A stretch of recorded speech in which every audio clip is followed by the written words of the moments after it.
Okay, thank you, everyone. Good afternoon, everyone. I'm Yan Jiang from Shandong University. Welcome to our series of virtual academic seminars gathered by SmartMat. SmartMat is an open access journal launched by Wiley and Tianjin University. I'm one of the youth editorial member of SmartMat.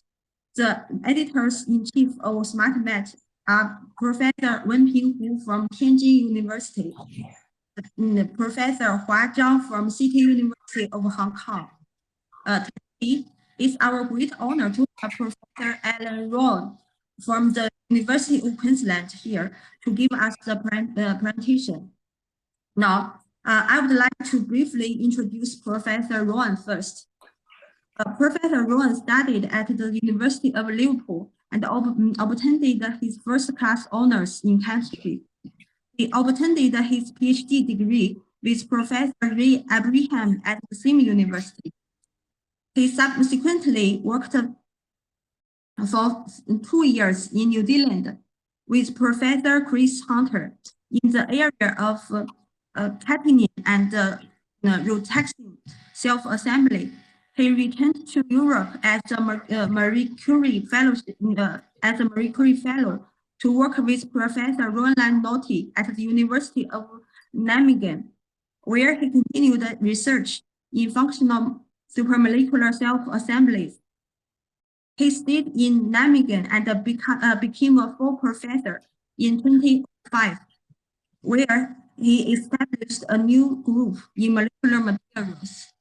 In January 2016, he left the Netherlands and became the director of the Australian Institute for Bioengineering and Nanotechnology at the University of Queensland, which is also known as AIBN, and established a new group of biomaterials. He has performed his research at the interfaces of chemistry and biology with the pioneering work on processive catalysts and functional self-assemblies.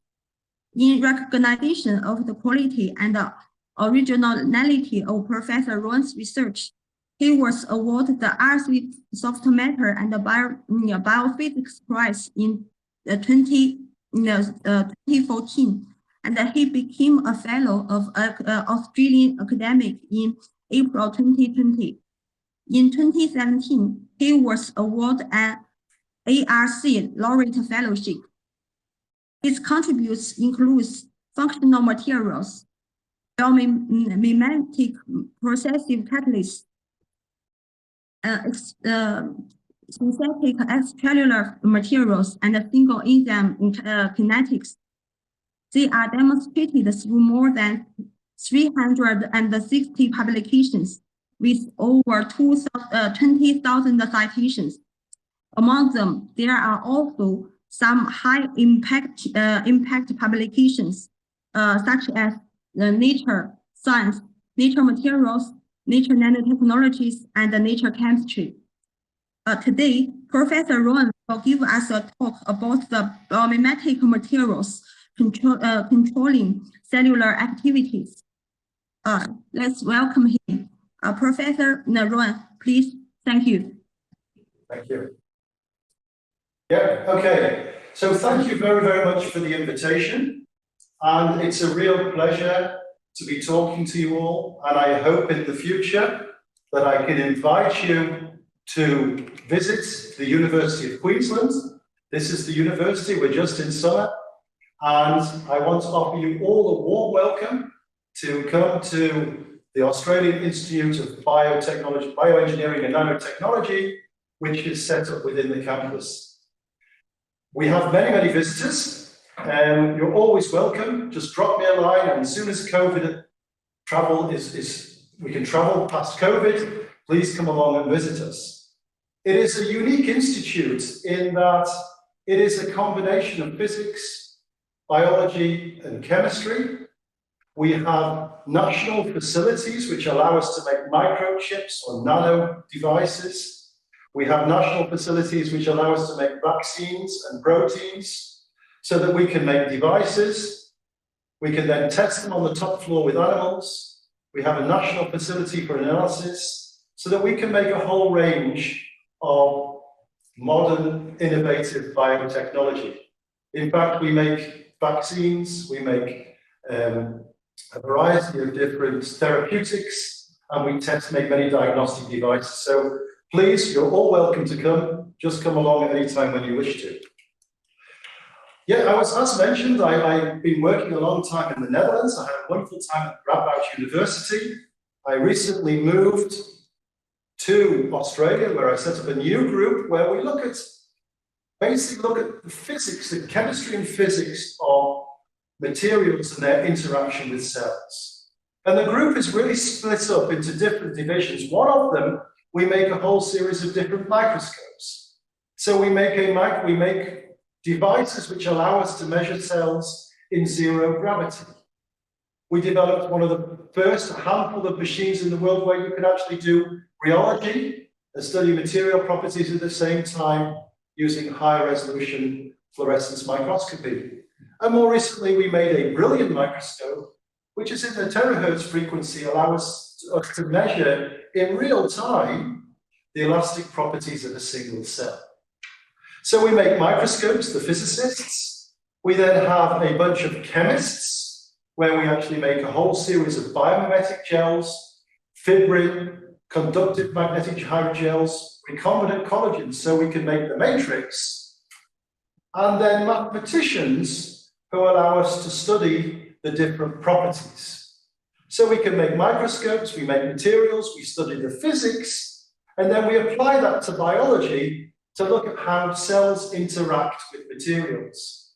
And we look at fundamentally, we are interested in biology, but we're really interested in the relationship between mechanics, chemistry, physics, and biology. So we don't just do something and something happens. We're really interested in the pathway between the two, looking at a variety of different things from wound healing to mechanotransduction to cell differentiation. Now, I'm very interested in the relationship between materials, which are on the outside of a cell, and how they communicate with materials on the inside of a cell. And often they're connected, the collagens, the fibrins, the fibrinolysis are connected via an integrin to the actin filaments. And we've known for a while, going back now almost 12 years, there was a big development that basically cells sense the mechanics of the material they're on. And since that initial sort of observation, we've been trying to work as a community to understand what are the parameters which decide cell behavior with respect to material properties. Now, I think I look at it differently. People talk about material stiffness. I don't believe in that. I think what is really important is really the rate of formation of the focal adhesions on the cell. And what I mean there is you have an integrin shown in red here, which interacts with a soft material. There is an interaction between the cell and the material, which triggers the opening of talin, which is a sort of cryptic opening. Vinculin is pulled in, and then you start the process of creating a cluster of filaments which transfer information from the membrane to the nucleus. But this depends upon the force of the material and the availability of the functional groups on the extracellular matrix to come together to form the focal adhesion. And it really is a kinetic process. It's not a force process. It's not a stiffness. People say you need stiff material to form bone. You need soft material to cause cells to differentiate. I don't agree with that. I think that is a gross oversimplification, and it's really to do with kinetics. And the interesting reason why I say that is that one of many of the materials used by biologists is matrigel, which I think you use it, but I will never use it in my group. And collagen, both of these materials are used to grow cells. Yet when you look at them architecturally, you would say that they are not the same. Until you look at their properties. When you look at their stiffness, and they are soft materials, However, when you apply strain, this strain stiffening, this soft material becomes hard. So you have a soft material which is dynamic, allowing ligands to come together to form a focal adhesion, but when the cell pulls on it, the material reacts and becomes stiff.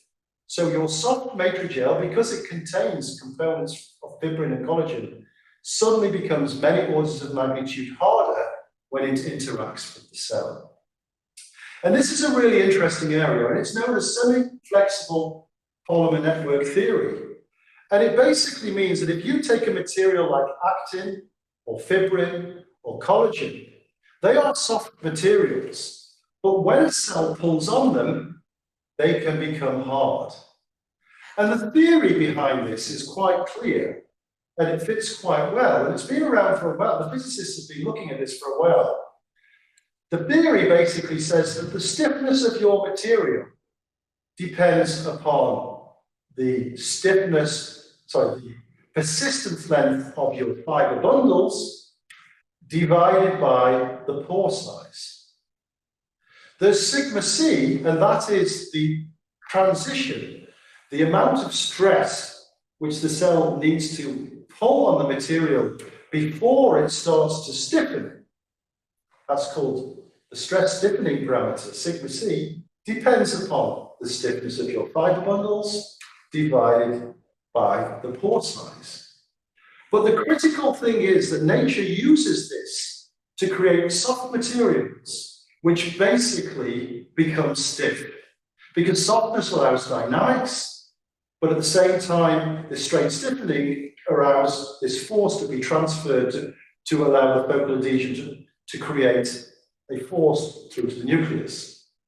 Most important thing is to get a semi-flexible polymer network. To mimic nature, you need to have that the stiffness of your fibers is roughly similar to the size of your pores. So collagen has a stiffness of many micrometers, the pores can be bigger. If your material is softer, the pores need to be smaller.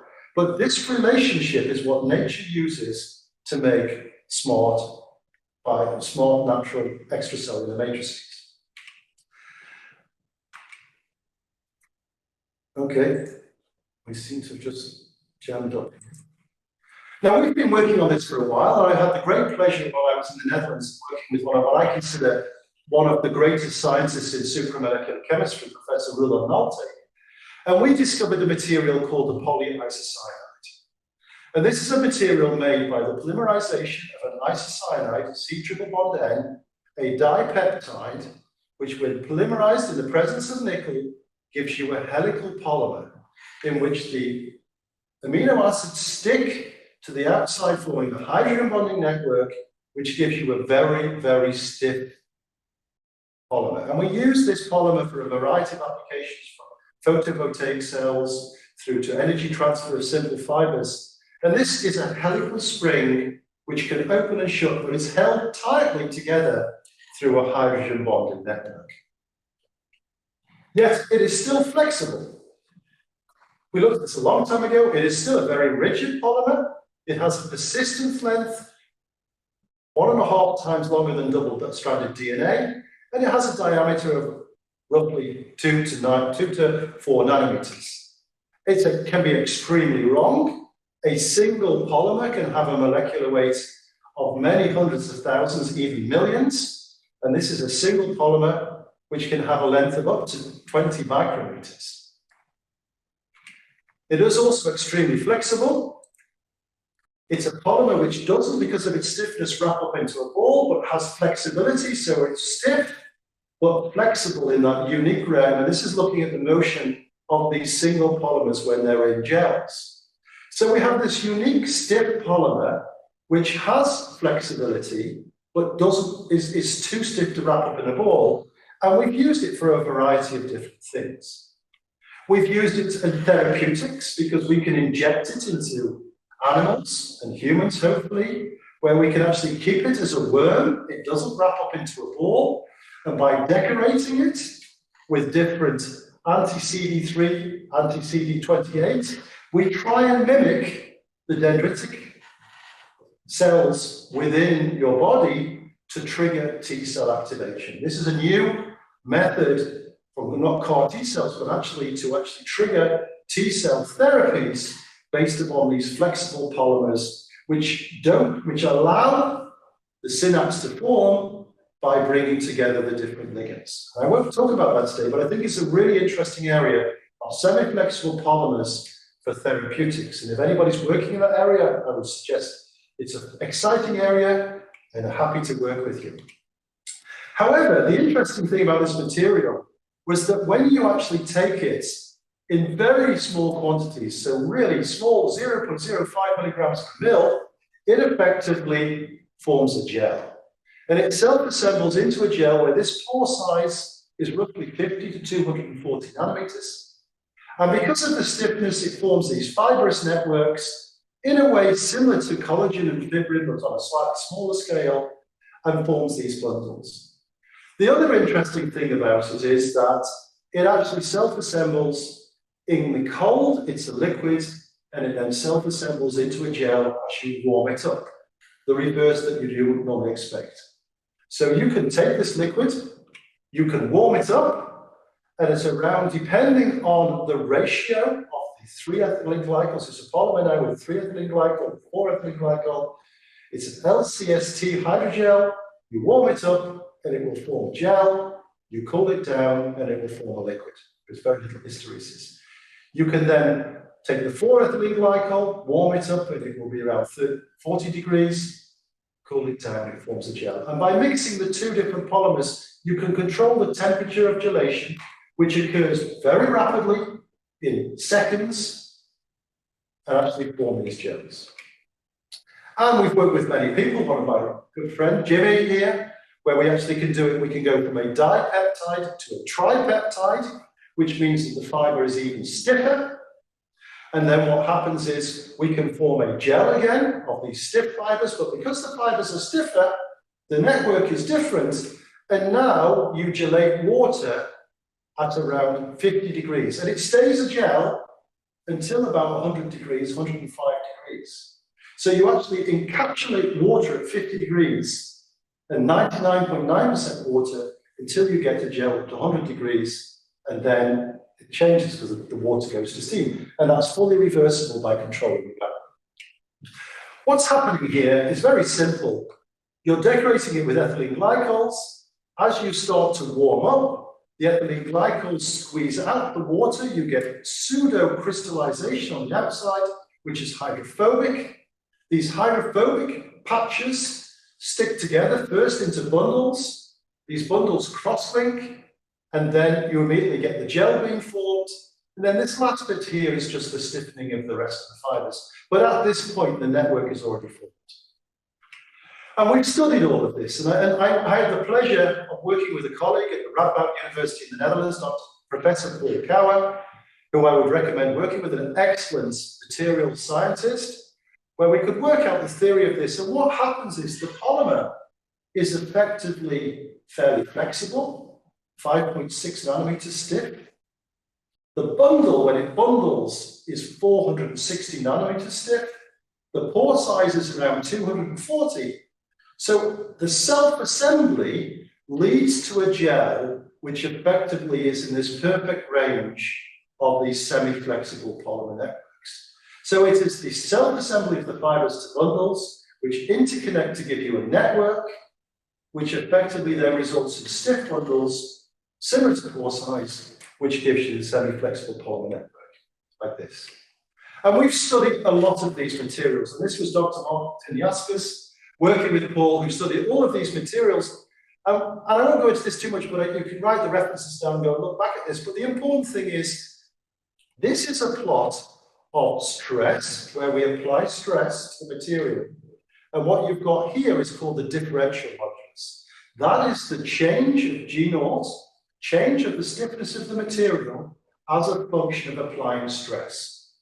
And what you can see is that as you start to apply stress, nothing happens to the material, and then suddenly it stiffens.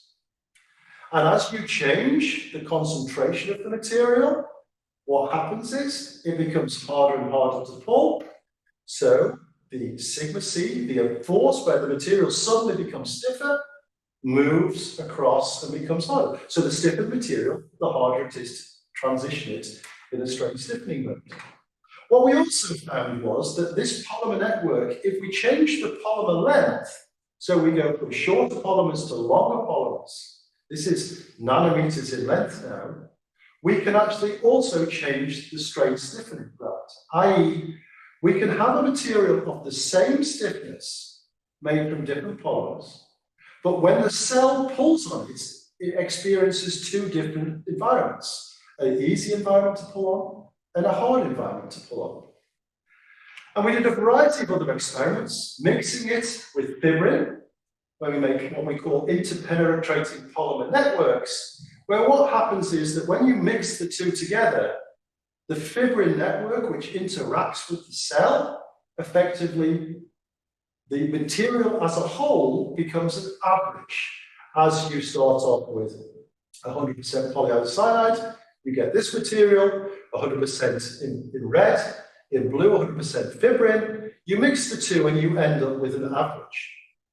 However, when you cross-link them by decorating the polyisocyanide with a peptide which binds to fibrin, then all that happens is the polyisocyanide dominates. So your material goes from being an average to a fibrin material, which basically then is simply mimicking the properties of the polyisocyanide. So we're on the first steps to trying to tune the fibrin material. So what we have is we have a material which is shown in orange here, two orange lines here, which basically is the only synthetic material which mimics collagen, actin, fibrin in the property that it strain stiffens at the sort of stress that a cell can apply. There are some other materials which are tri-blocks, which show strain stiffening, but these are only accessible in forces beyond what the cell can apply, because the cell only applies roughly 10 pascals. So we've created a material which, in principle, is similar to the natural filaments you find in nature. And so what we're going to do is we're going to start looking at its interaction with cells. Now, we do not, in our group, do anything in 2D. We feel we're moving through to 3D. We made a decision 10 years ago not to do 2D because we think that there's no structural clues, there's limited mechanics, there's no matrix confinement, and we think that we want to encase the cells in the 3D matrix to mimic more naturally the in vivo characteristics.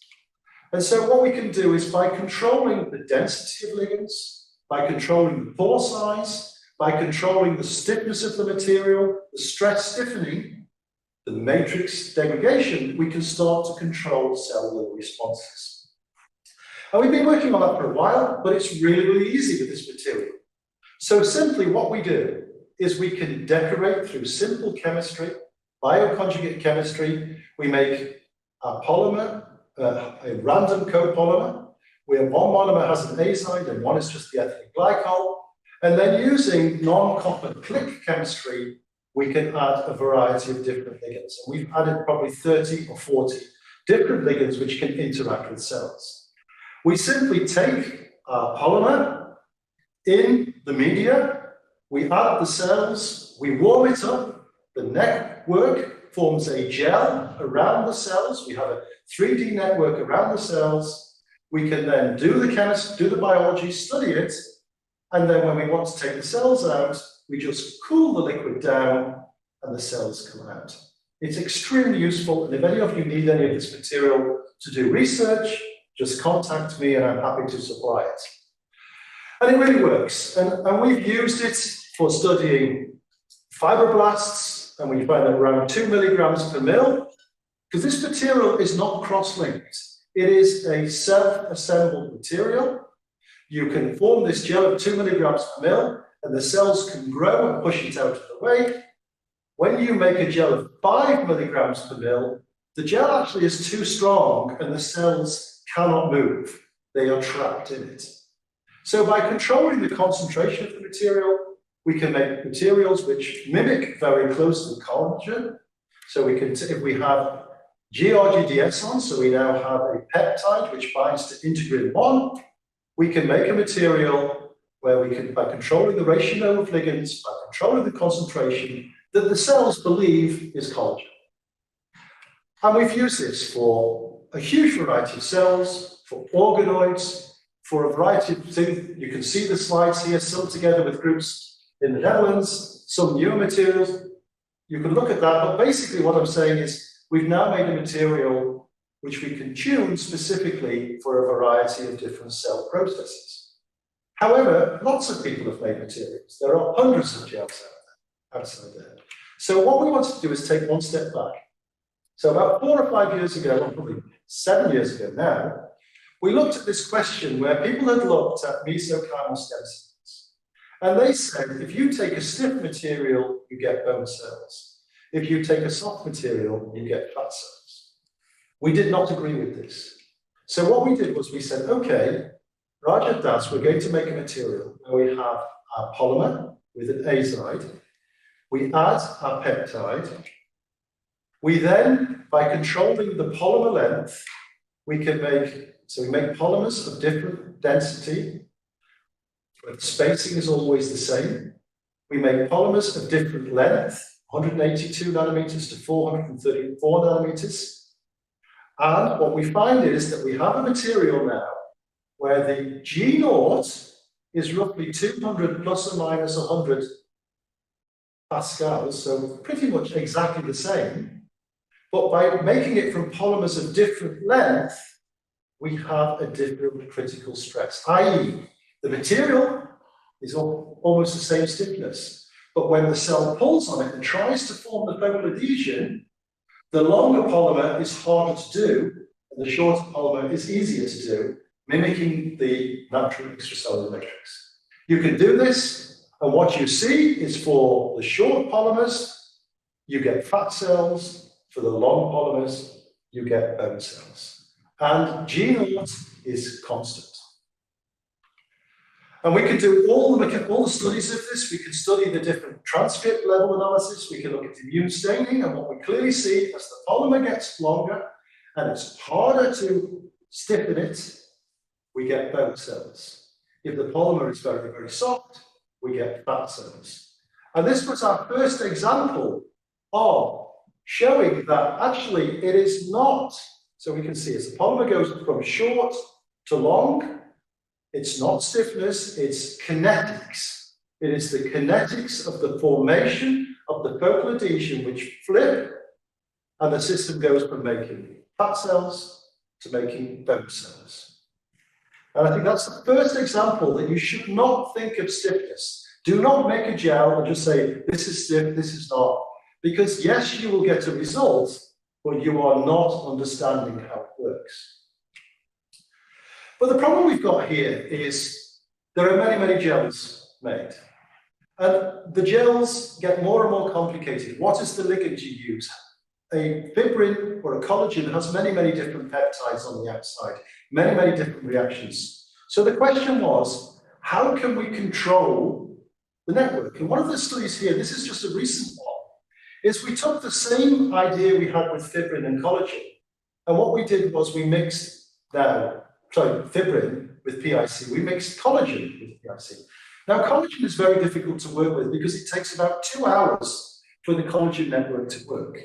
So it's very hard to have a 3-dimensional network for growing collagen, for cells in collagen, because as you start, collagen is forming, the cells just fall to the bottom. So what we decided to do was, how could we make a collagen network which was stable to hold cells for 3D? So what we've got here is we've got collagen, and at 2 milligrams per mil, collagen is not strong enough to form a network. And as we start to add polyisocyanide, our polymer with no functional groups, 0.2, 0.4, 0.8, 1.2, 1.62, then what happens is we start to form our gel with the collagen embedded in it. And we can see this happening. We can measure the formation of this collagen. We can look at the formation using confocal and measure the rheometer of it at the same time. And what you're seeing now is the formation of the collagen inside the polyisocyanide gel. So the polyisocyanide gel forms really quickly in a few minutes as you start to warm up, even less. Then after that, once the gel is formed at 37 degrees, the collagen then starts self-assembling to form its network. And so what happens is the polyisocyanide immediately forms. You see that from the rheology. Immediately, the polyisocyanide is formed. And then slowly, once we get the temperature starts to go up, you start to get the time after 20 minutes, once we've reached 37 degrees, then you start to see from the confocal the appearance of the collagen, because you can't see the polyisocyanide, it's too small. And then you start to get the polyisocyanide is there, you can't see it, and then the collagen starts to form, forming a collagen network. And all the studies we've done on the collagen, from a variety of different pore sizes, structural analysis, the collagen is exactly the same with the polyisocyanide there, it just gets pushed out of the way as it would be if it's normal collagen.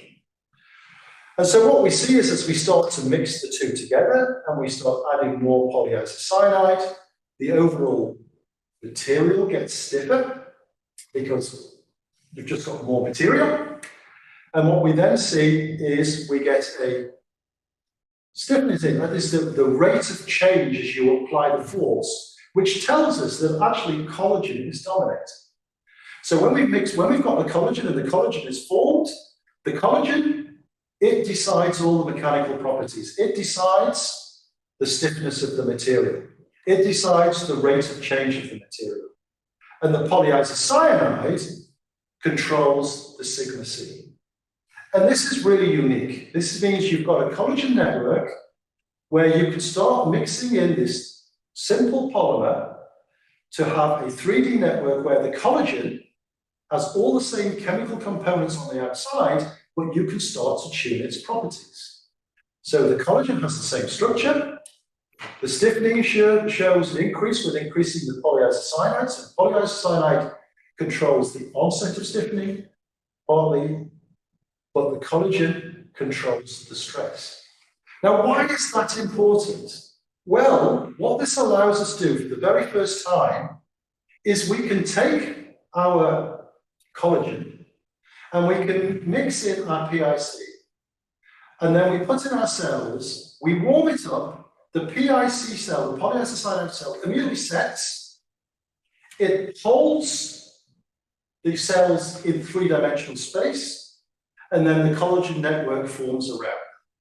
So for the first time, we have a three-dimensional collagen network where we can study cells in 3D, which is easily formed. And you need very, very little material, just 0.2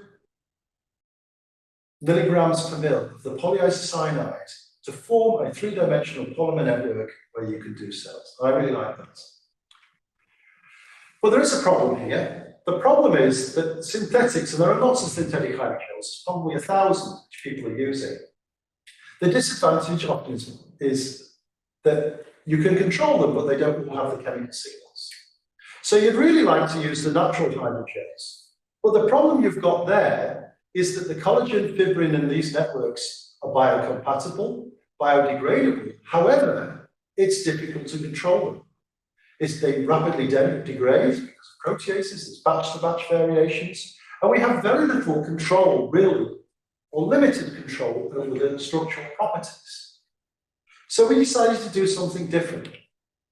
We decided to use a different approach to fibrin networks. And what we're going to use is we're going to use a catalyst.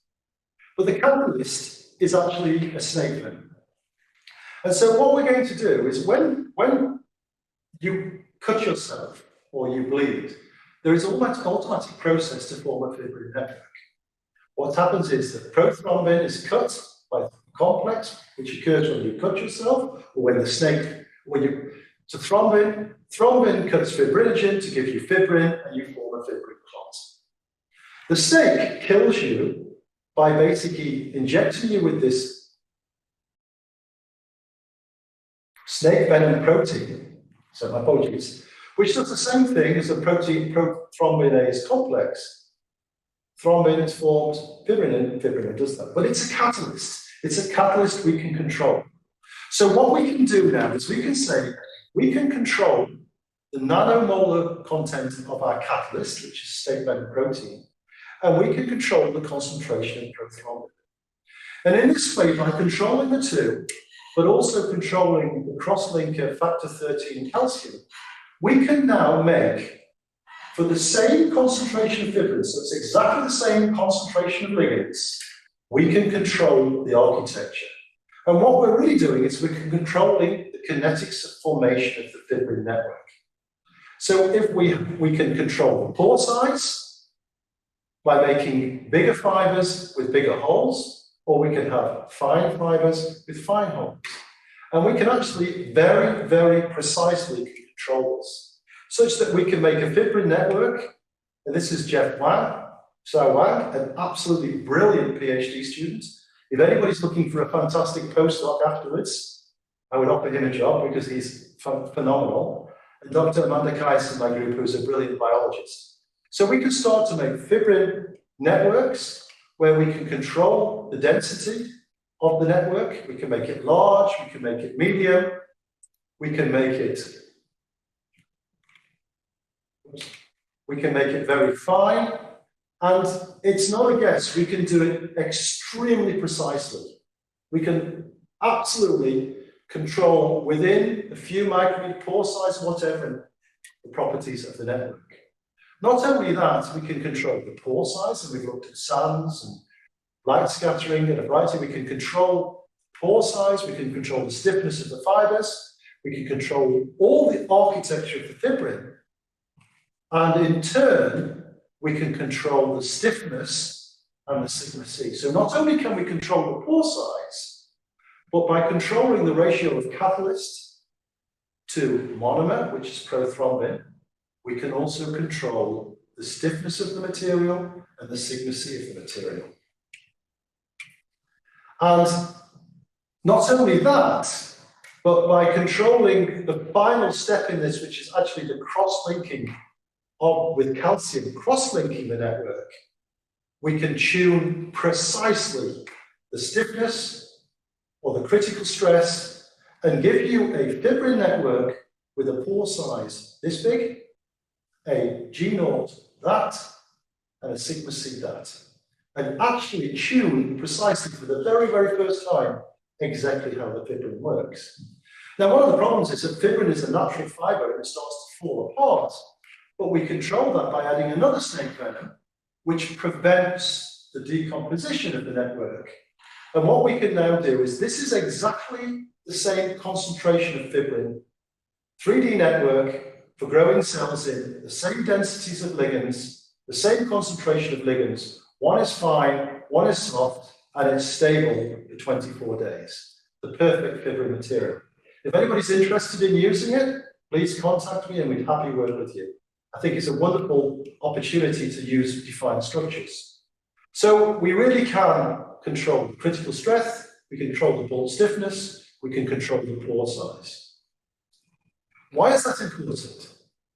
Well, that allows us, for the first time, not to just to really have control of the role of fibrin, to make perfectly well-defined structures. This is a fibrin network, 2 milligrams per mil fibrin, a 3-dimensional network, so we really have control of this. But this allows us now to control pore size, to control the mechanics by the cross-linking, and to control the degradation from hours to weeks by having an antifibritic.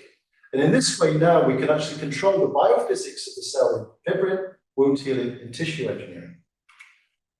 Why is that important? Well, it's really interesting. One of the biggest problems in wound healing is scarring.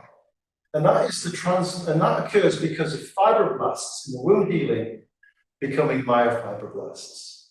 And this is thought to be partly related to the architecture of the fibrin network, because it's interesting that babies, the first 3 to 6 months, if a baby gets cut, it will heal itself without scarring.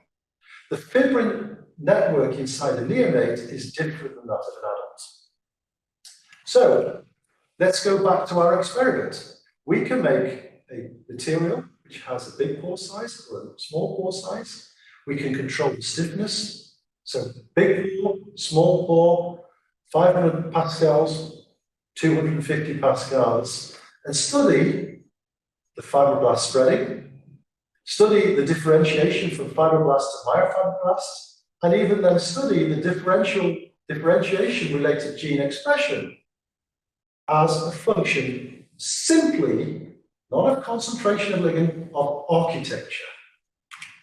And we can do that, we can start to see the influence of a coarse network versus a fine network, the influence of a stiff network, 500 pascals, and a soft network. And you start to see huge differences depending on the architecture. So a rough, this is 2D as a control. In a fine network, what you will see is there is a big difference of transition through from fibroblast to myofibroblast, depending upon the nature of the network. And we've done a variety of different studies of this, where we look at both the fibroblast spreading, and what we see is that if the material is coarse, i.e. big pore size, the spreading is easy. If the material is soft, i.e. 250 pascals, the spreading is easy. That makes sense. If the material, however, is fine and stiff, the cells can't move. And then we looked at the differentiation, and what we see is that in the coarse networks, you get spreading. In the fine networks, the sensitivity to TGF beta 1 to trigger fibroblast to myofibroblast increases rapidly. And so what we found was that when you take fibroblasts with fibrinogen, and we can control the network, if you have a coarse network, then you get less differentiation. If you have a fine network, you get more differentiation to myofibroblasts, but that depends upon the stiffness of the material. Why is this important? Well, if you can control the fibrin network in a wound, we can stop scarring. Now, where does that take me? That takes me back to our snake venom. Now, our snake venom, this snake will kill you. It will bite you with this snake, and it will basically clot your blood. That's one of the ways it kills you. So what we did is we take this PSVP, this procoagulant snake venom protein, and we basically make it recombinantly. And then what we do is we look at wound dressings. And the interesting thing is that most people around the world, 35% of people around the world die because they bleed to death. They don't die because of the wound, they die because they bleed to death. In the military, 90% of soldiers die not because of the wound, but they basically bleed out. And this is a real problem. Yet the current theory for doing it is simply a tourniquet or inside the wound a gauze. And this gauze simply has on it calcium, and this calcium tries to trigger the fibrin clotting to try and hold the wound. But these tourniquet and gauze were invented by the Egyptians 3,000 years ago and haven't really changed.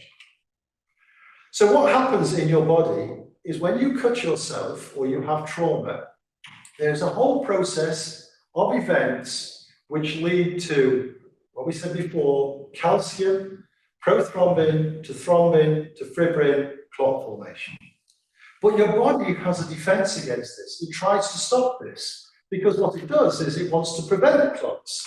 So at the same time, there is a process trying to break down the fibrin called fibrinolysis. So your body is trying to stop the clotting, and one part's trying to create the clotting. And this has many, many complications because, as you try trauma, your body's trying to do a clot, your body's trying to prevent clots. If you have a genetic disease like hemophilia or von Willebrand, then the clotting doesn't occur at all. If you have a heart problem and you're on warfarin, blood thinner, then also it starts working. So we said, well, what would happen if we take procoagulant snake venom, and this will trigger the formation of the clot.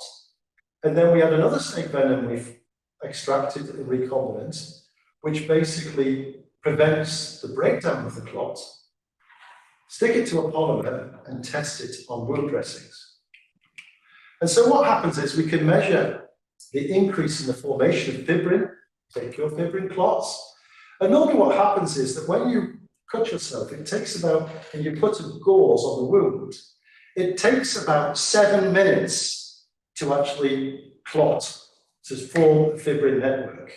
If we use our snake venom, 0.1 nanomolar, then the clotting occurs in 30 seconds to a minute. Extremely rapid. At 37 degrees, at 28 degrees on the outside, it's just as quick.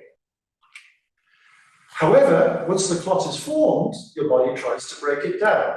So now what we have is we have a combination of this anti-fibrotic, and what you see now is that stops the breakdown of the clot. So what we've got is we've now said, well, listen, we can form the fibrin, we can stop it forming. What happens? And so we do a test where we chop off the mouse's tail and we see what happens. Now, this is a complicated slide, but I'll be just quoting what happens. Normally what happens is when you chop off the tail, the mouse will bleed. It will take about 11 minutes before a clot forms, and it will have lost almost 40 to 50% of its blood. If you take the tail and you put it into the gel with the PSVP and the SVP, it clots within 3 minutes, and the animal loses only a quarter of the amount of blood.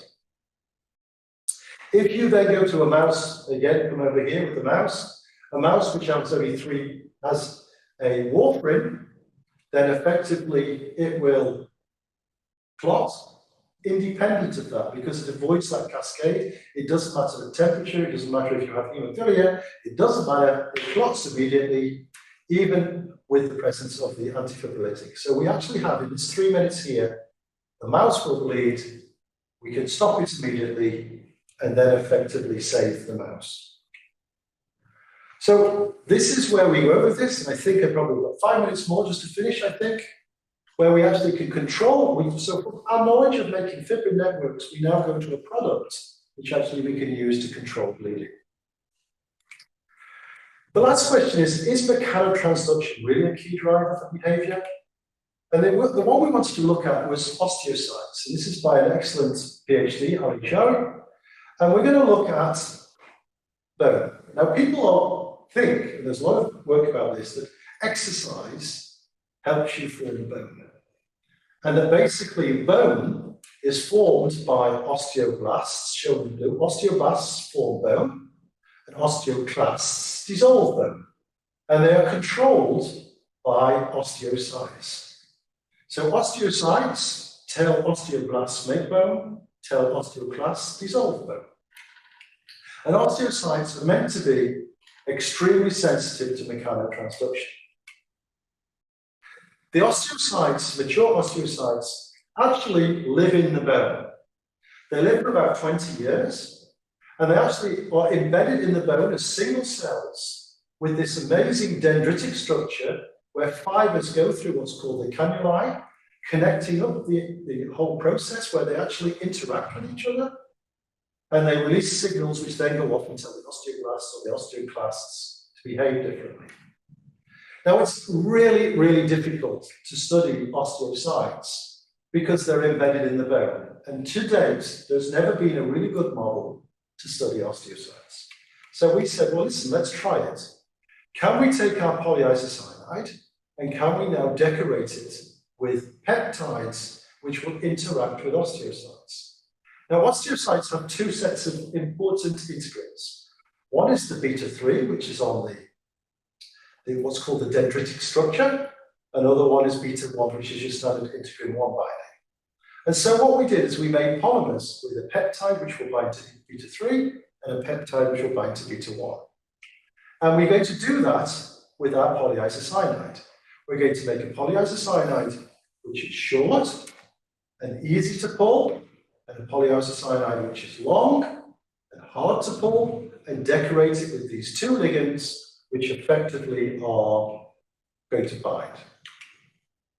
And lo and behold, as I said, it's very, very difficult to study osteocytes. Most people try on 2D, but you don't see the dendritic structure. When we take these mature osteocytes and we put them in our polyisocyanide gel, we see this amazing dendritic structure. They grow, they extensively develop into the dendritic structure, mimicking what happens inside the bone, and they form this incredible dendritic structure which makes them incredibly sensitive to mechanotransduction. It's quite amazing, huh? How we can form these structures. It's the first time it's been done. So we can take these, and as you can see, we think they mimic very closely the actual cells inside the bone, and then we can study them. And we can say, okay, what happens? And so what happens is we can study them, and we can study the release of sclerotin, which is a protein which inhibits bone formation. So your body is continually telling the osteoblasts, you don't need to make bone, you don't need to make bone. And then when you do exercise, that stops, and then basically you get this change. And so what we have here is SOST is the gene which makes the sclerotin. And what you can see is a huge difference in the normal PET polymer with no ligands. This is SOST expression. As you start to put the ligand on, you get a significant drop in SOST expression, which then tells it to start making bone. So then we said, okay, there's clearly an effect of the ligand. The ligand is actually interacting with this dendritic structure, telling the cell, reduce sclerotin, control it, right? So let's see what happens now if this cell is so sensitive to mechanics. Let's now put it in a material where the polymer is long and it's harder to pull. Then what we see is that there is a synergistic effect.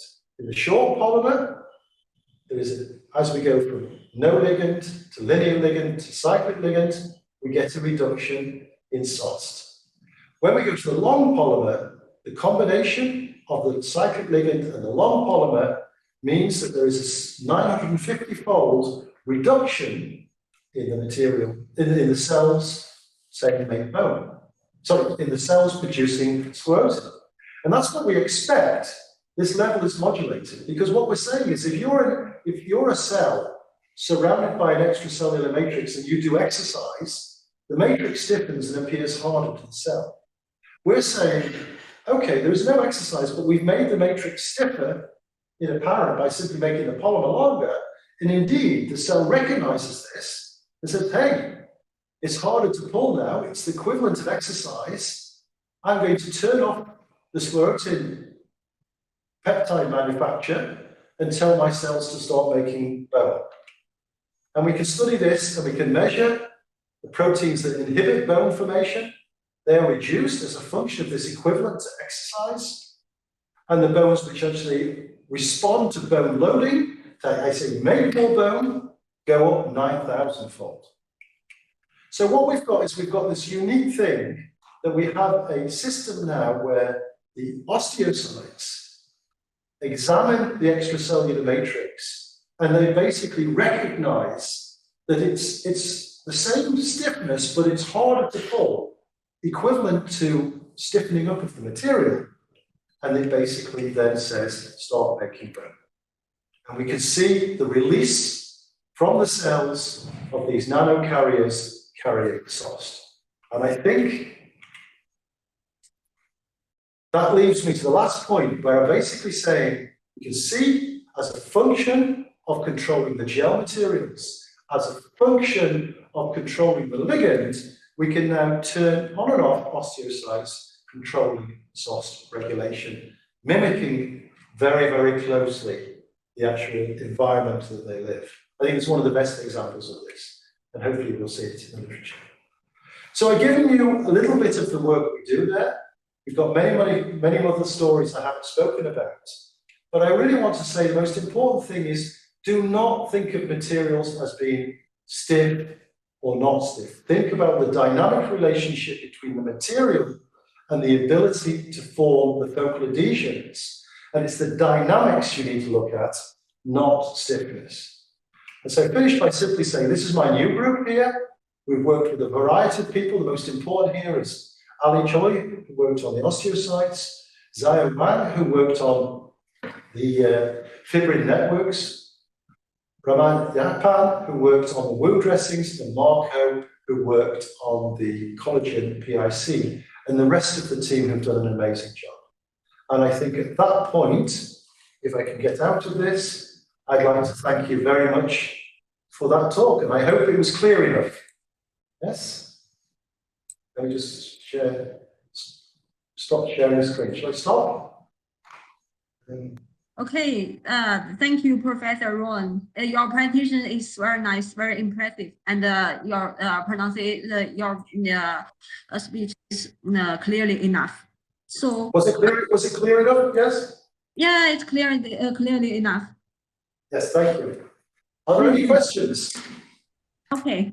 Thank you very much for your wonderful talk. Our staff have collected some questions from different live platforms, such as Bilibili, YouTube, Facebook, Twitter, and so on. So I choose some of them and then discuss them with you. Please, yes. Okay, thank you. The first one is, you have synthesized a lot of biomimetics polymers. Yes. If the PDI of these polymers is easy to control? Is what? Sorry, the PDI. PD. Yeah, the polydispersity. That is always a problem. It's a very good question. The polydispersity of these polymers, depending on how accurately you do it, is around about 1.4. So it's not a huge dispersity, but it's not low. Now you can use different catalysts, platinum or palladium catalysts, and make polyisocyanides with a very monodisperse, so down to almost 1.01. So that's not perfect. I think it's a very good question about how much control we have. Now, we may not be able to, what we can control is that the polydispersity is always the same. And we can control that the properties of the material we form are almost always identical. Well, there is a distribution there, but I think that's quite natural. I think in the extracellular matrix, there are fibers shorter and longer, there are different materials. So I think as long as you have very precise control, it's okay. But I agree, in any polymerization, it's not perfect. It's a good question, yes? Yeah, everyone do polymer research always careful about the PDI. Yes. So they also care about if the PDI affects the performance of the a lot. So, well, yes, it would be true. If you had a very large polydispersity, that would mean that you would have both lots of short polymers and long polymers, and the short polymers don't really contribute. They don't play a big role. So there is a critical polymer length, which is important to form a network. So if you have a high distribution of short polymers, what that actually means is you probably need a higher concentration. Because there's a higher concentration, because what is happening is there's a lot of short polymers which are floating around and not really contributing. So we try and avoid that to make sure that our polydispersity is shifted way above that. So our average polymer length is normally always around 400 or 600 nanometers, which means we don't have, and we also check the polydispersity, so we make sure, so that's then not a problem. If that answers your question, yes? Yeah, yes, thank you for your answer. And the second question is, you have mentioned that your PIC polymer has a synergistic effect with fibrin. So do you, it also your PIC polymer also will have synergistic effect with other biopolymers, for example, actin or proteins, things like this. So we've not done that, but I would expect that to be true. I think that if you think about the extracellular matrix, it is a mixture of polymers. And so and it was something we were initially starting looking at in Nijmegen, and I think the area of interpenetrating polymer networks, so mixtures of polymers, is really interesting for controlling material properties, not just in biology, but in many areas. I think it's a very, very exciting area. If I was a younger person and I was interested in materials, I would certainly start looking at interpenetrating polymer networks as very, very a good area to build a career. Because yes, I agree, you can mix it with other polymers, and by cross-linking and controlling the number of cross-links, you can control a lot of properties. And I think it's a very elegant way of controlling materials. Yes, it's a good question. Thank you very much. You are still a young person now. Well, younger, okay. Okay, the third one, and also it's the last one. So maybe maybe the audience missed some point of your speech. So they asked how the fibrin network controls the cell expression, the cell differentiation. It's very straightforward, because the whole point is that a cell interacts with the matrix, but the cell has to form focal adhesions with the ligands to actually, in principle, transfer the information. If it didn't, then every single touching would create an event which changes the properties. So the cell tries to control once there's a rate of formation of the focal adhesion, and then in turn the information transfers. Now, the material, its architecture, how big the pore size is or how stiff it is, controls how easy the ligands can self-assemble to form the focal adhesion. So if the material is very soft, you might get very easily a focal adhesion. But when the cell pulls on it, you might not have the force to open the talon to cause the actins to cluster. So it's this balance between the stiffness of the fibrin network and the ability to form ligands coming together to form the focal adhesion, which controls the properties of the cell. And so it's that combination of kinetics, not stiffness. And I think this is where we have to go next in looking at extracellular matrix, is if you really want to understand how it works, and there are other properties which change with stiffness, then you're effectively got to try and control the dynamics of the focal adhesion. And that comes from the architecture and density and effective molarity of the surface. Thank you for your answer. That's all for the questions from the audience. Thank you again. So if anybody wants to ask me any questions, they can just email me. Okay. Okay, good. That's a good idea. Very, very, very happy to do that. Yes. Yeah. Thank you very much. You are also welcome to submit your work to SmartMatch. We will. We have good. Yes, we will submit good papers to you. Yes. Okay. We will email you if we have more questions. And you are also welcome to. Yeah, you are also welcome back to China again. Yeah, I will. I will be very happy to. Thank you. And I extend my welcome to everybody else who wants to come and visit the AIBN. You're very welcome. Yes. Just as a point, 60% of the people in my building are Chinese. Ah, really? Yeah. I think a lot so we work very closely. Yes. It's also the same situation in my previous group in Australia. Yes, exactly. So we work very closely together. Yes. Yes. Okay. Oh, hi, Professor John. Do you have other questions? Oh no, thank you. Hi, Professor Anna. Thanks for your wonderful talk. Yeah, and also welcome to submit your work to SmartMatch. Thanks for your support. I will. Yes, I promise. Yes. Yeah. Your work is really impressive. Very beautiful image and very novelty idea. It's very impressive. I don't do the work. The PhDs and postdocs do the work, right? They're the people who do the hard work, not me. Thank you. Thank you for Thank you very much. Thank you. Bye. Thank you, everybody. Bye. Bye-bye. Bye. See you.